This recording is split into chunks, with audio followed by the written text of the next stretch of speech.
This is Mo, and welcome to my channel, Fitness by Mo.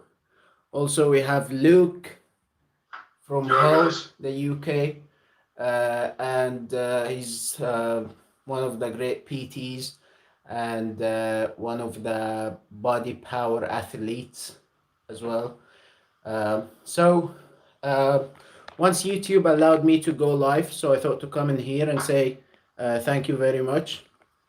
And also, we thought to take this opportunity to talk about uh, joining the Body Power UK athletes team, and that we excited very much about it. And with the year coming ahead, 2021, and we also thought to talk a bit about the Mr. Olympia 2020 and so many exciting things and completely different Olympia and different things happened this year.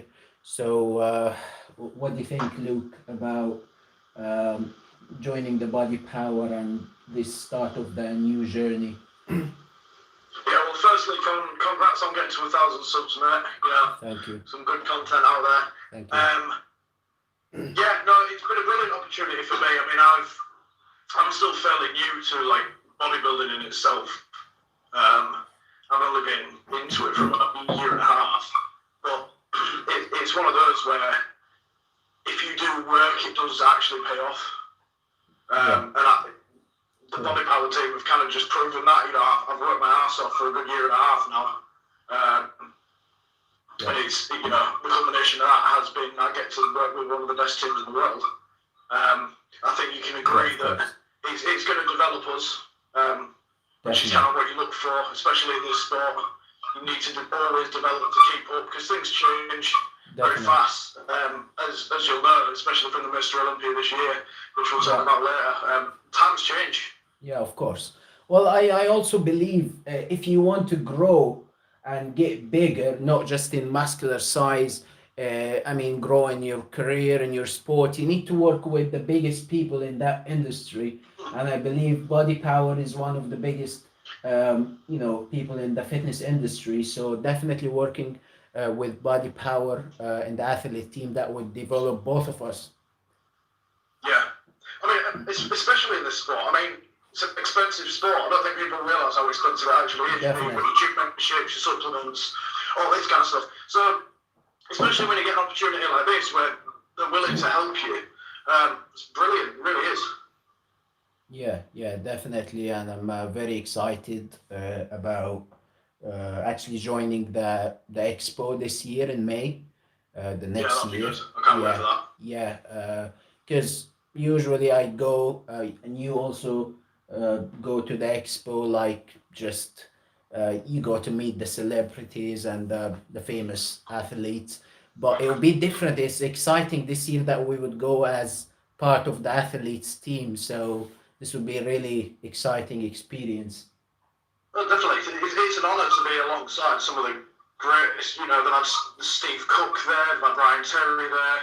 It's some really big names. So even the fact that we get to share the name of a company that have hosted them is brilliant.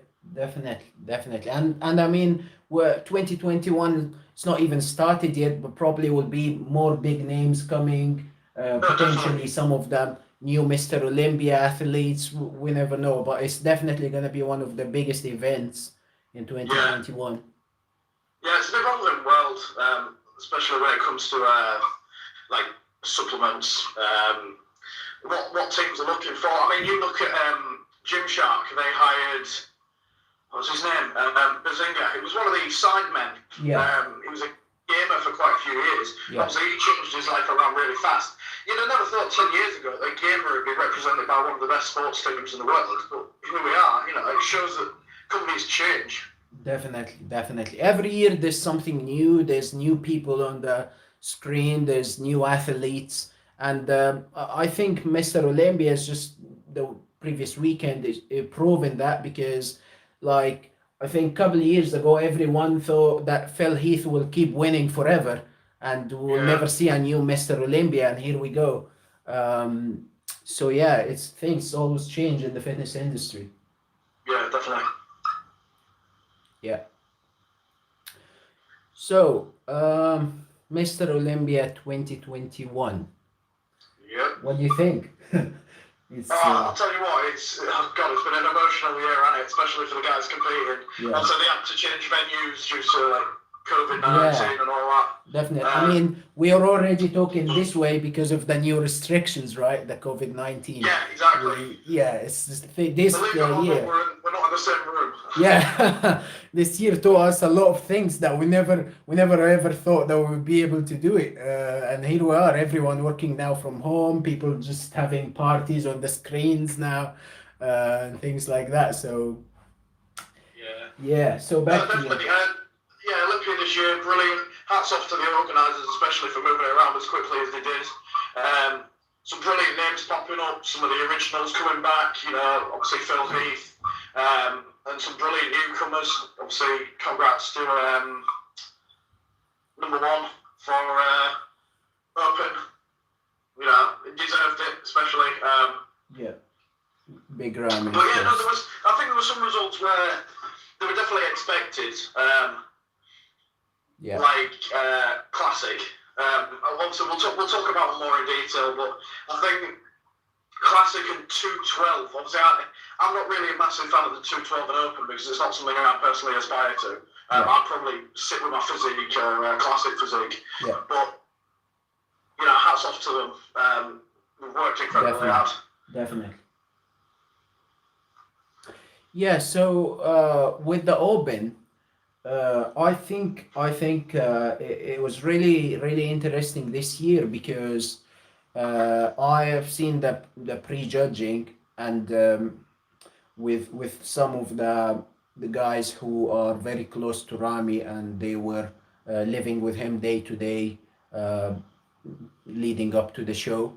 Um, so in the prejudging, Rami showed up a little bit similar to the previous year. So in his best, really, in terms of size and everything, but not having a little bit of kind of bloating, not really shredded in the prejudging. And again, everyone thought that he would be inside the top three, but it would be difficult for the first place again. And as we know, things changed overnight regards the bodybuilding competitions because it's really related to the sodium intake, the water, and things could change overnight regards shedding the water and looking more shredded. And that's exactly what happened. The next day, Rami looked incredibly shredded comparing to the prejudging. And we all knew it, right, from the swabbing, how many times the judge swabbed Phil and Big Ramy around, and it was very obvious that Ramy is big threat in the top three, and all of a sudden the surprise happened, and he won the Olympia, and we have a new Mr. Olympia now. Yeah, I mean, I only saw pictures of the Open. I didn't really keep up to date with it that much, as I said. But yeah,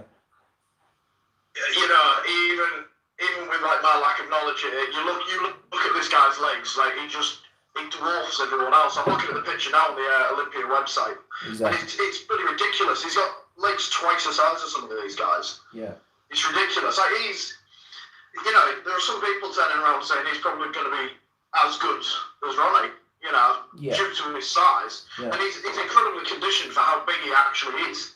Yeah. Well, back to what Luke actually saying in regards to the size. Well, it was proven that Big Ramy was the biggest guy who walked into the Olympia stage ever, even bigger than Ronnie Coleman. But that was also one of his problems why he couldn't get into the top three. Always, because he was always big. He's the biggest guy on the Olympia stage, but he never brought the whole package together because bodybuilding is not about the biggest, right? So it's not about the biggest. It's the condition, the shredding, the symmetry, and loads of other things. It's all about that fine line, isn't it? You've got to have the conditioning and the size at the same time. And obviously, you tend to find like some of these bigger guys, they do end up losing in the conditioning. Yeah, have you seen that close down between Ramy and Chris Bumstead?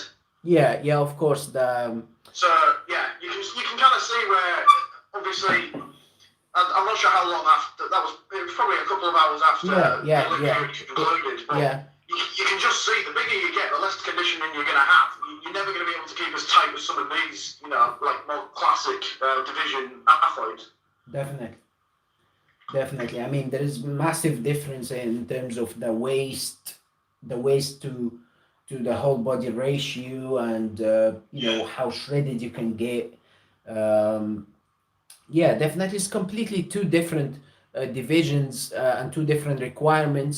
And I can understand that some people go to the Olympia and pay so much to watch the Olympia, but they're only interested in the classic physique, for example. Because I would understand some people just interested to look as shredded as possible with keeping a reasonable amount of muscle mass. Not everyone wants to get bigger and watch the biggest guys on the stage and all that, which is yeah. understandable, of course. And that's why, for example, Luke he's interested in this type of division, classic physique, for example.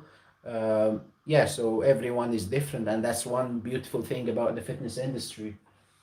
I mean, I think you've got to like think about what division, especially like when you get into bodybuilding, you need to think about what division you want to go into. Because I was listening to Real Bodybuilding podcast. It's Fuad Abiad.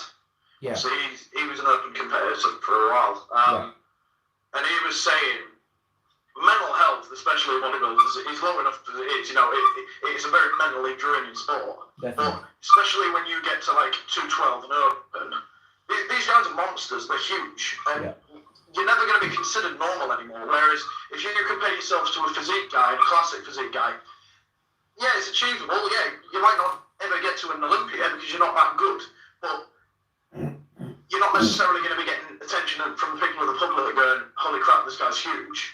yeah, Whereas you're going to get that. You're going to get a lot of looks, yeah, especially like walking into a supermarket. yeah, Just definitely, purely based on the size. definitely. I mean, from my own experience, changing the division for the first time ever in my life in 2018, competing in the classic bodybuilding division for the first time in my life, I noticed myself that I look completely different. I'm a lot smaller in size. Yes, it was the leanest I ever got, and that was the UK West Midland Championship in 2018. It was great. I was really happy with my physique then. Uh, and I looked in, like Luke just said, in dressed up, maybe look a little bit like a slim guy. If I'm dressed up, you can't even tell. But on the stage, completely different story.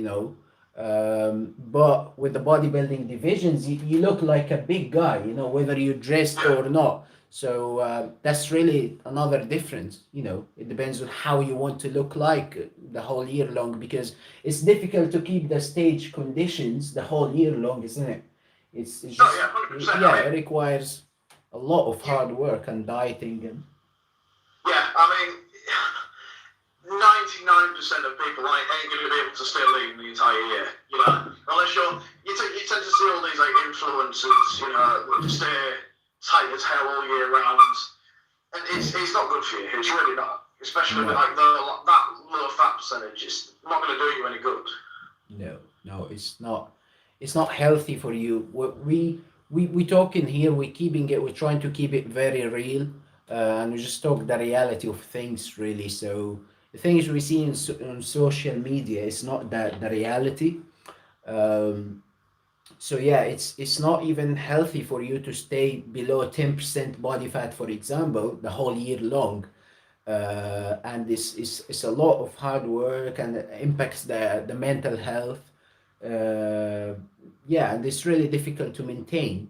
I mean, it's achievable, but it's really difficult. You're going to be miserable. Yeah, yeah, yeah. Can you imagine dieting the whole year long? I mean, I've done it in beginning of my career before, but also I wasn't able to keep any size for a long time. I think over a year. I stayed the same weight. Yes, low body fat percent, but couldn't add any size in that whole year. So I was happy. Yes, I can take my shirt off anywhere and just walk topless all the time, but you know, you pay a lot with this as well. Definitely. Yeah. But yeah, anyway, we'll go back to the Open. I've got a couple of like notes down from like social media and stuff, just trying to keep up to date. Definitely.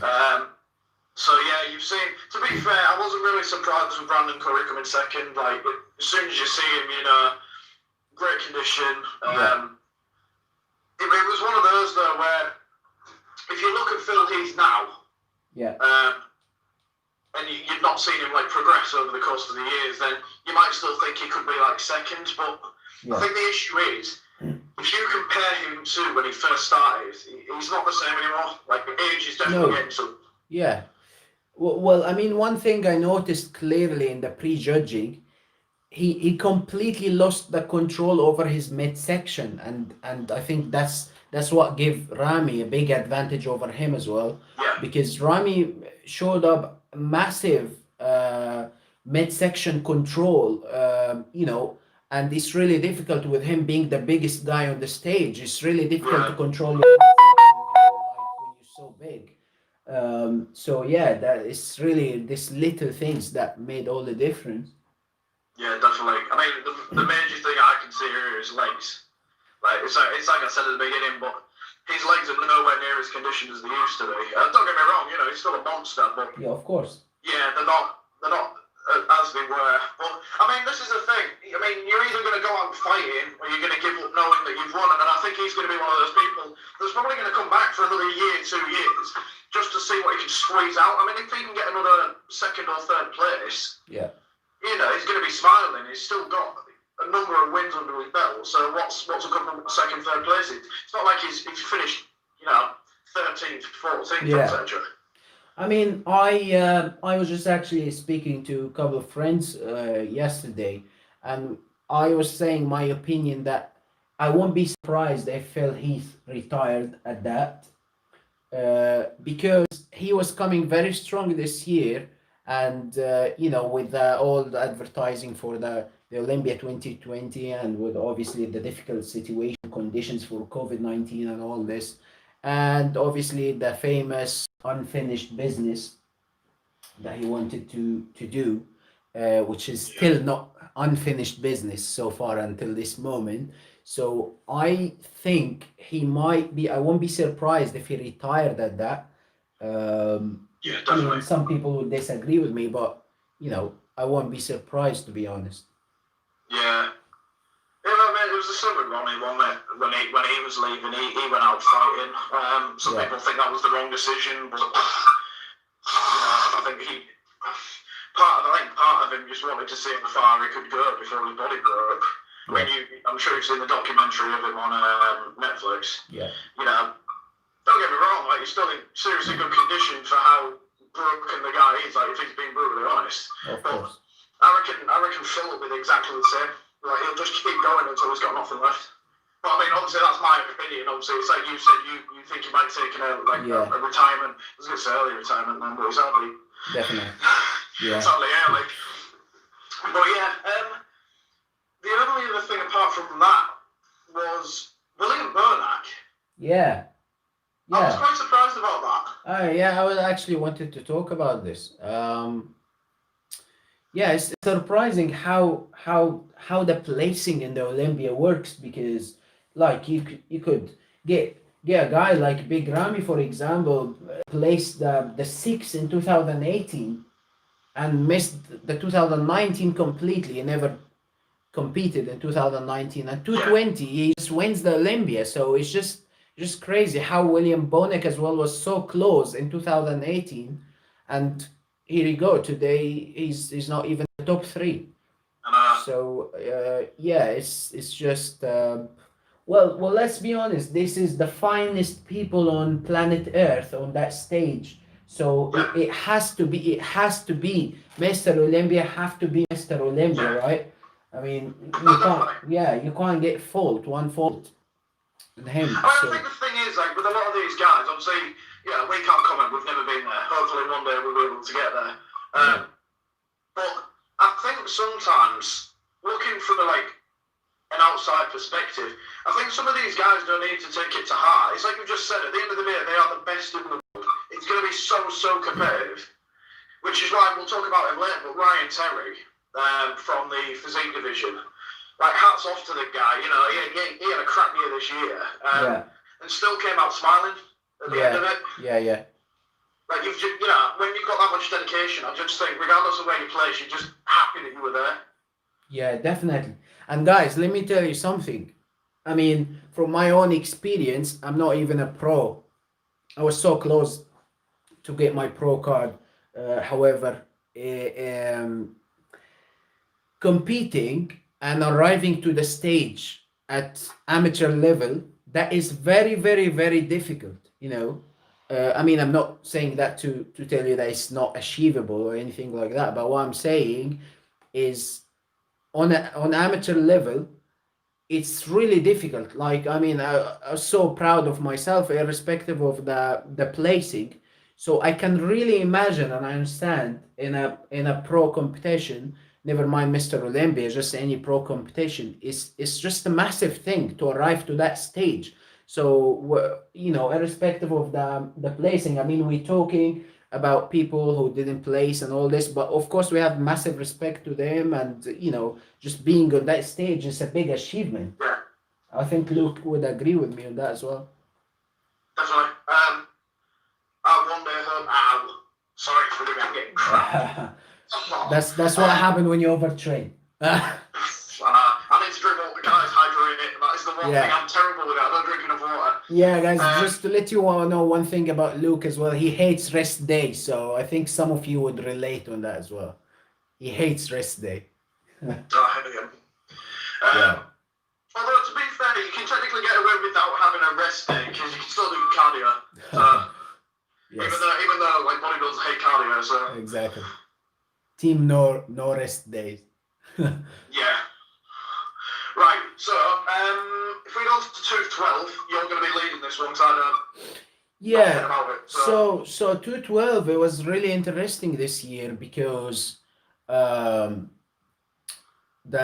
new guy Sean Clarida it's just he won it, didn't he? He's won it, yeah, the 212. It was very interesting because this guy was, you know, everyone said, you know, you're too small, you're never gonna be Mr. Olympia, you're never gonna win it. And he's actually one of the smallest guys on the stage, but the lineup, the final lineup, it was really, really tough because the second place, Kamal Abdul Salam from the UK, it was very, very difficult. I can tell. I watched the competition live. They're being swapped around few times, and I can tell that it's difficult for the judge to separate the first from the second because they both have great conditioning, and you know, eventually it was Sean who won it. Also, we all know that, you know, the second place, Kamal Abdul Salam, was like very, very close to placing. However, I think if you guys watch the 212, I have some of the videos on my YouTube. You can check it. It's really great, really interesting. The interaction from the audience was great. I think it was actually more interesting than the open division. Just because some new champions this year, you know, new guys, even the classic physique. Luke will talk about it now. You know, we have a lot of new Mr. Olympia this year. Yeah, definitely. So do you want me to start on classic then? Yeah, go ahead. Yeah, so honestly, it wasn't really that surprising for me. Obviously, Chris Bumstead was the winner this year, rightly so. I mean, he brought an amazing physique to the stage this year. Absolutely phenomenal. Considering, like, obviously, he came second last year, and that was with his illness, obviously. For those of you who don't know, he has an autoimmune disease. So it means he stores water a bit more. So, you know, that means a lot in bodybuilding, especially when you're trying to keep tight for a competition. But yeah, there's a photo he put on Instagram 3 days ago and I think it was a week out from the 2019 Mr Olympia, where he came second, and then the photo next to it was 2 weeks out from this year's Mr Olympia, and the difference is phenomenal. Honestly, I really recommend you guys go and have a look at it. It is incredible. He looks completely different. The toning is completely different. He's put so much size on, especially in his arms. His arms are huge compared to the time before. You know, his lats. He's got that nice Christmas tree in his back this year, which wasn't quite as dominant the year before. But no, he did a hell of a job. Posing was great, and it's considering how tall this guy actually is. You know, what is he, 6'1", I think he is, 6'1", 6'2"? I think he's like, 6'2", he's a tall guy, and he just dwarfed everyone else. Of course. You know, some of these guys are like down to his neck, and it was just the fact that he's put this size on. I mean, I know I'm 6'1", and I struggle to put any size on my legs, so it just makes going for that classic division even harder, because it takes me twice as long to grow a set of legs than somebody, let's say, with 5'8", because there's less muscle size. But yeah, as I say, undisputed. There's not really a lot else to say. I'll just give you a quick rundown of it. Although, to be fair, even William Bonac, I'm trying to think where he placed this year. He played. Yeah, William Bonac was fourth, wasn't it? No, that was Alex Caminera. Was he fifth? He didn't even play this. Oh. Well, it's interesting because... yeah, I'm on about the wrong person. I was on about Brian Ainsley. Yeah. Not Will Bonac, because he was at the top of my list. So, Brian Ainsley did a podcast a couple of months ago, obviously before the Olympia happened, and he even said he thought Chris was going to have it. And this is a guy that's competing against him. So, you know, that's saying something. If one of your competitors goes, well, yeah, you know, I could see him winning. But yeah, no, Bruno brought an incredible physique this year. I'm just trying to think what else. Go with me. Terence Ruffin came second. I mean, I wasn't that impressed with his, to be honest. I just don't think he had that good conditioning as he usually does. Yeah. Yeah. But no, as I say, pretty damn obvious who was going to win. It wasn't a very difficult decision. I'll go on to physique, because I know a bit more about them. I know some more of the competitors. So, number one, Brandon Hendrickson. Hell of an athlete. I've been following him for about a year and a half now. He was one of the first bodybuilders that actually got me into it. It was him. It was actually Chris Bumstead that got me into it as well. And there was that Australian chap. That's really awkward. I've forgotten his name. He tore his bicep and his quad, didn't he? And that was the kind of like determining factor. Colin. Yeah, Calvin Morgan. Yes. Morgan, something like that. Yeah. But yeah, no, his dedication was like really what set me into motion with it. At that time, I didn't really want to compete. I just wanted to look good. So obviously, looking back on it, you know, this guy's got his pro card this year after some like really serious injuries. You know, if somebody turned around to you and said, yeah, you've ripped your bicep and your quad, you'd probably be like, Christ, right, well, that's my career over them. Yeah, exactly. But yeah, no, Brandon, brilliant. I'm not going to lie, I was really disappointed because Ryan Terry, who placed 8th, obviously he was the only UK competitor this year. I was disappointed. I thought he did really well. Like, obviously, it's not judged based on who put the most effort in, unfortunately, because he'd hit it on the head otherwise. Because he went in all fired up, obviously became a dad this year.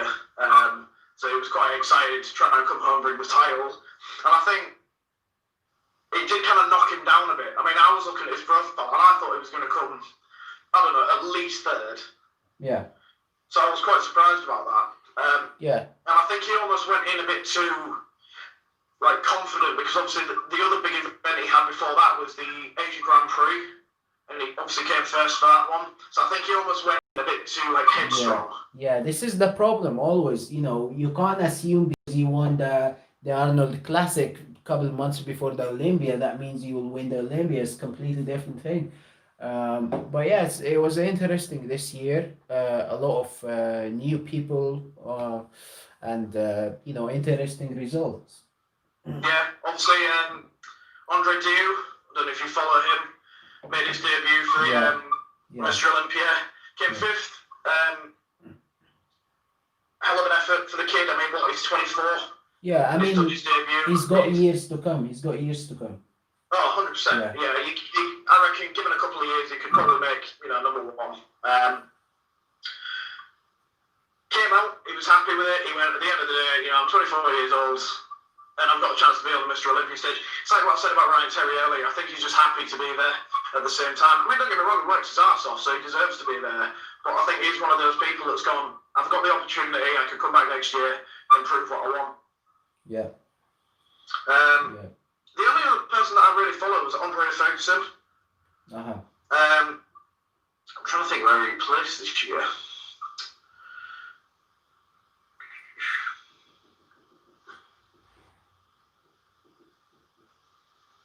But yeah, now do you follow physique much, or are you more just like your bigger boys? To be honest, I am not into the men's physique category at all because I just don't believe in it. I don't believe in hiding half your body. I understand it's different. You got different divisions, but I just don't even watch it. And I know some of you guys will be... Who I was just on about, Andre, he... What did he do? I think he won the Arnold Classic. I think that's what it was, because he was in a conversation with Arnold Schwarzenegger. Yeah. And Arnie turned around and went, why do you cover half? Why do you cover your legs? Oh, it's interesting, Don't get me wrong, I know you've worked hard, but I can't see you off your legs. It just doesn't make sense to me. And he was just kind of there, stood awkward, like, I don't know what to say to this. It's true. I mean... Well, some of these guys have incredible legs. I mean, you look at, even Ryan Terry, you look at the size of this guy's legs. Obviously, they're not going to be anywhere near the open division, but some of these guys have got very, very defined legs. Yeah. And it's almost a shame. I mean, obviously, you need to keep that fine line between classic and physique. So I can understand why they do it. Yeah. I mean, it's a shame because some of them have good legs, but they choosing to be in that division, and I don't understand this bit. That's why really it's not my favorite. The least favorite division is the men's physique. Yeah, I mean, people change what they want to do, don't they? I mean, you look at Chris Bumstead, for example. He started bodybuilding. Like, he started with the larger size, and then decided to go for classic when it opened. So, what was it? He changed the year that classic came around, which I'm going to get shot if I say this wrong, but I swear it was 2017 where classic actually came around. So he decided, I like this, I'm going to change to this. Yeah. But obviously not everybody's going to be suited to each division. I mean, this is the issue that Ryan Terry has. He turned around and went, and I think this is still one of the reasons that he's, came fifth last year and then he's eighth this year. They're getting bigger. Yeah. You look at Brandon, you look at any of these top guys, they're bigger than he is. And he openly admitted the other year, I can't put size on as big as this without losing my conditioning. Yeah. And that's where he's strongest, is in conditioning. Especially, it's like I said, if you look at that photo that he put on, the striations in his chest and his shoulders and his arms, it's ridiculous. Like, that's why I was so surprised he didn't win. Because I almost feel like the tide's changing on physique. They're just expecting him to get bigger, and that's when people like him are going to get left behind. Yeah, definitely. Because it's just, they then go out of this division really when they start to get bigger and, they're not in that division anymore. That doesn't serve them in this division. Yeah, I mean, change happens all the time. I mean, Ronnie, in the time he won the Olympia, it changed. I mean, you look at that nice tapered waist when he first started, it sure as hell wasn't like that by the time he won his seventh. It was a lot bigger. Definitely. So it just proves that things change every year, even if they seem small. Over a period of time, it'll make a difference. Yeah, absolutely. especially when people, like Ryan Terry's age, like, don't get me wrong, he's not an old man, but he's not exactly at the beginning of his career anymore. He's going to struggle to keep up with these young lads. Yeah, I agree with that. Mm. Yeah, so it was a very interesting year, and I'm sure a lot of you guys would agree with this. And we just can't wait to see, what happened with the 2021, and hopefully things gets better in terms of the COVID-19, and we can return to normal life again, and we can just compete and go on the stage without having mask on. Uh, 'cause, As yeah. long as it's fine for June, that's what my comp is. So as Yeah, long as it's fine for then, I don't care. yeah. Well, we're hoping by June that everything should be fine. Yeah, Hopefully, at fingers least in the crossed. UK. So yeah, it was great to speak to you guys. That was the first video, live video for us, me and Luke. And thank you very much for spending time to watch this video. Um, Please, also, I'm gonna put some Luke's social media on the description below. Please give him a follow for watching his journey to the competition and for great fitness tips. And yeah, thank you very much for watching. Luke, do you want to say anything? No, thanks for watching, guys. All the best. Thank you very much.